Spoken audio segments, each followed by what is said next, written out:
உலகம் முழுவதும் உள்ள கூட்டுறவு சங்கங்களுக்கு நிதி வழங்க சர்வதேச அளவில் நிதி நிறுவனம் அமைக்கப்பட வேண்டும் என்று பிரதமர் நரேந்திர மோடி தெரிவித்துள்ளார்.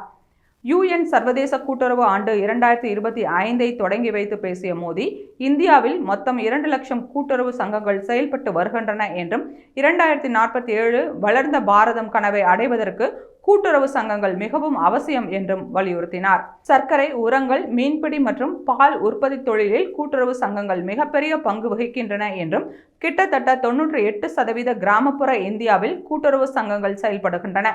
சர்வதேச நிதி நிறுவனம் மூலம் சிறிய மற்றும் பலவீனமான கூட்டுறவு சங்கங்களுக்கான நிதி தேவைகளை பூர்த்தி செய்ய முடியும் என்று தெரிவித்தார். கூட்டுறவு சங்கங்களுக்கு சுலபமான மற்றும் வெளிப்படையான நிதி ஆதாரத்தை விரைவாக உருவாக்க வேண்டும்.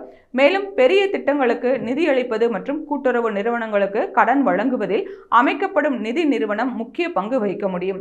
கூட்டுறவு சங்கங்கள் சமூகம் உள்ளடக்கம், பொருளாதார மற்றும் நிலையான வளர்ச்சியை அடைவதில் மிக முக்கிய பங்கு வகிப்பதாக பிரதமர் கூறினார்.